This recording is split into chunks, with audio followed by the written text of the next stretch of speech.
We have now completed a successful deployment. What we're going to do next is we're going to make a change to the chef recipe and show an example of the release automation product picking up the change and indicating a configuration drift.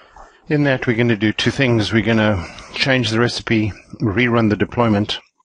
We'll see an indication of configuration drift, and then we're going to go and run some typical key performance reports for configuration management that allow us to pinpoint different bits of information about configuration management and the differences. So that's what we're going to do. The first thing we want to do is change the recipe.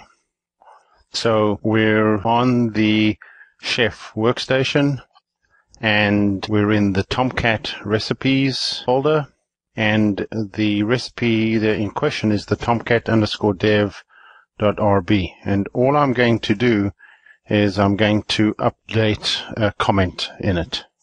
So all I'm going to do is insert a comment here. So what's happening is we have an idea what the checksum was in our baseline, and when we make a change, it'll detect that the recipe has changed. So we've saved the recipe. Now we're on the workstation, and I need to upload this to the chef server. However, I'm going to take this opportunity to not only change the recipe, but also change the version, so you can see an indication of that as well. I need to go back a couple of directories. There is my metadata.rb, and I want to update the version here. As you can see here, the version is 2.7, so I'm going to update the version of the cookbook to 2.8. So we've made a change to the metadata.rb file, which has the version number in it, and we've made a change to the recipe itself, and now I need to update the chef server. So the command I'm going to run is a knife command, and it's the cookbook subcommand, and I'm going to upload the Tomcat to the registered chef server. So you can see it's knife, cookbook, upload, Tomcat. And as you can see, it uploaded Tomcat and it updated version 2.8. If we had to go to the chef server itself and refresh our cookbooks, you can see 2.8 has been uploaded. So when we do our deployment again and we instruct the chef client to go and run the Tomcat cookbook, it will request from the chef server the latest cookbook, which will be Tomcat 2.8. Our baseline is still sitting at 2.7, and so we should see a configuration drift. So let's see what that looks like. So let's go to Releases, Deployment Plans by Project.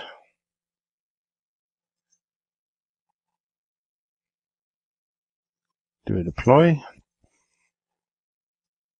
Okay, so new deployment. Click Save. And let's see what happens. So the deployment step, or the configuration phase, or the configuration step should still work, because the recipe shouldn't have failed.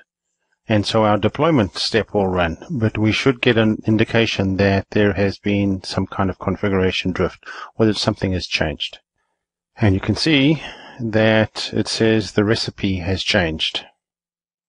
And it shows you that 2.8 is running. And when you mouse over it, it says the actual run list content is different than the baseline. The actual run list version is different than the baseline of 2.7. Let me just make sure you saw that. So we have a success, as I indicated, but the actual run list content is different than the baseline actual run list content. So now what you would do here is you would go and find out why the baseline's changed, and that would be potentially, depending on how the site has been set up, there would be processes and procedures to handle this, but at least it would tell us that we have a difference or a change. So what I want to do next is show you some reports which highlight this more clearly. So let's go and have a look at our reports. There are a number of deployments, and they're sorted by date, by application, whether there was a drift or not, whether there was a drift and they failed, and what the run status is. So I'm going to filter this report based on the application that we've been running. So we want to click on Content Configuration. We're going to select the Tomcat validation. Close that. There's only one project. We'll select all the environments, but for now we've only run it in the dev environment, but we will select all. And we're going to run it for today. Okay, so for today, there was our deployment name, and there are dates, and the last report, as you can see from the deployment overview, it shows you that there was a drift, there was no failed nodes, and of course also still indicates that the run was a success. Now if I click on this report, it'll take us back to the output of the previous report. So this report at a glance allows you to look at all applications from a configuration management point of view that have some status that you're interested, whether it's failed, whether it's drifted or not. So the next report that I want to run is I want to run a comparison between the Tomcat deployment that was done at 4 o'clock and the Tomcat update at 22 minutes after 6. One had a drift, one didn't have a drift, and we want to just see what that report looks like. So I'm clicking on the standard deployment comparison report.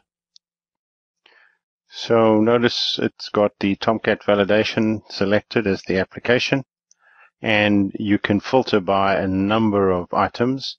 We're going to filter by date. There is the one at 4 o'clock, and here is the one at, and then we're going to click compare. Oh, let me just click compare, and then we hide the filters. It shows you all the details of the deployment.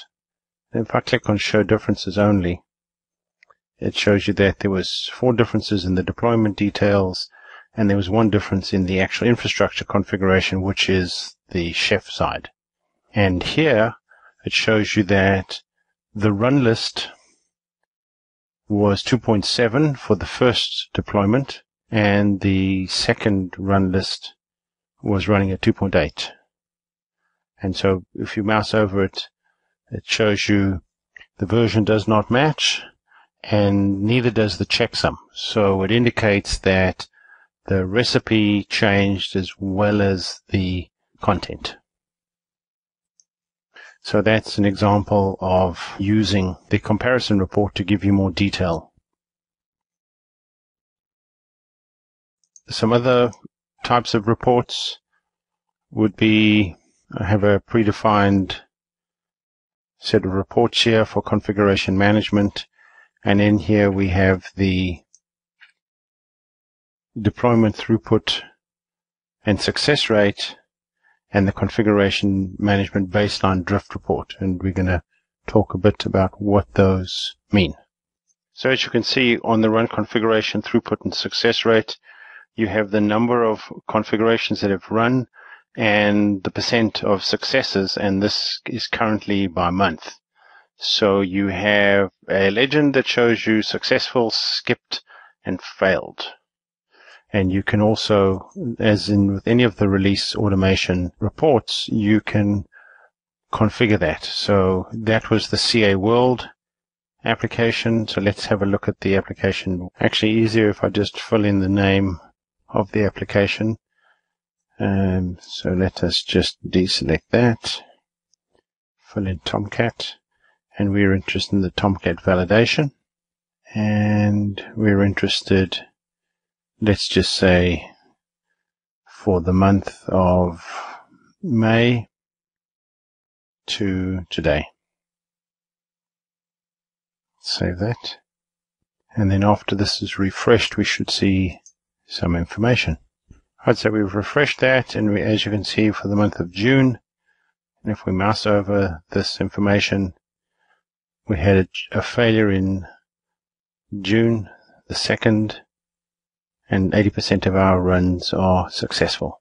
Now let's move on to the Configuration Management Baseline Drift Rate report. So as you can see in the Baseline Drift Rate report, we have approximately 9, maybe 10 deployments, and of that we have approximately 4 or 5 that have a baseline change. So that shows you the number of drifts detected and what the percentage is for the month of June. So that really concludes the reports that you can run that are very useful for configuration management.